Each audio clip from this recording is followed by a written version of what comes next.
I will tell you that in the gang world and in the biker world, that violence usually condones more violence. Is this over? Most likely not. We would like it to be. We would ask there to be some type of truce between whatever motorcycle gangs are involved. Waco Police Sergeant Patrick Swanton calling for peace as authorities there remain on high alert for possible retaliation from rival biker gangs after Sunday's deadly shooting and melee. Remember what happened. According to the Waco police, bikers from 5 rival gangs attacked each other with guns, knives, brass knuckles, and chains in and outside a restaurant. 9 died, 18 were wounded, hundreds arrested. Thankfully, no bystanders or police were injured. Joining us now, William Shepard, an attorney who served as the statewide prosecutor for Florida in past days. Bill, we take a look at motorcycle gangs. This is a significant subculture in the United States. It is, JD, and it's one that we see on the highways as we're driving around, but it's one that perhaps we don't focus on until there's an incident like this. But it's always there. It's always an undercurrent of the criminal enterprises around our country. During your days as the statewide prosecutor in Florida, were these gangs often charged, or do they usually make a practice of bumping up right against the law? Well, they do both, right? They're very sophisticated. It's organized crime, just in a biker gang setting. They run drugs. They're involved in prostitution, human trafficking, weapons violations are part of their violent culture.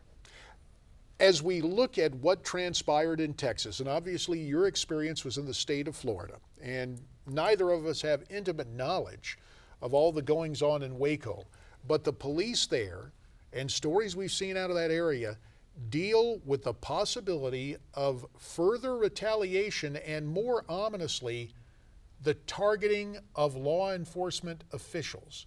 Does that concern you? It does, but I think law enforcement's ready for it because they're always prepared for this. There are gang units around the country in law enforcement groups that are constantly working on intelligence with these groups and are always trying to be as proactive as they can and infiltrate the groups when possible. Well, there are so many different subcultures of organized crime. Biker gangs, street gangs, the whole gang phenomenon. How would a biker gang differ from a street gang? Well, street gangs are very territorial in terms of 2 or 3 blocks, a particular neighborhood that they want to own. Biker gangs, by their very nature, are mobile. And so they do business in multiple states. They do business throughout a particular state. And they're like street gangs, they're not afraid to self-identify.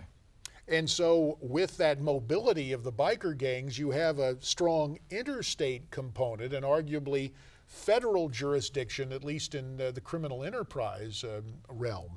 I'm just very curious because just the other day our president came forth with a new initiative saying that we need to demilitarize our police for all intents and purposes.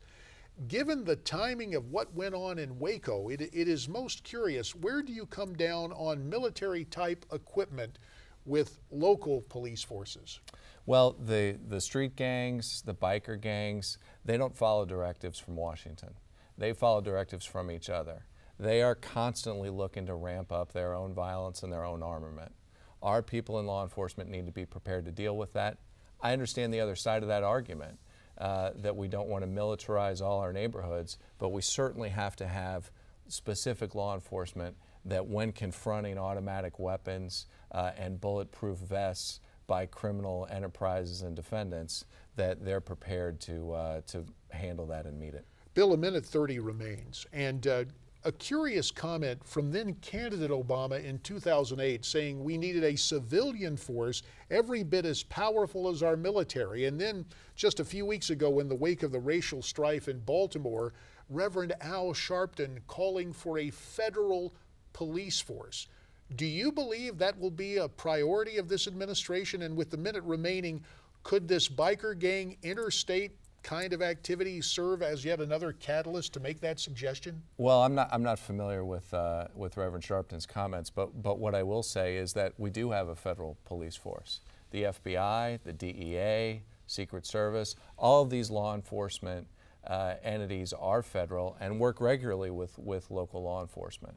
But on individual particular crimes, that shooting and the murders that happened there in Waco, those are local crimes.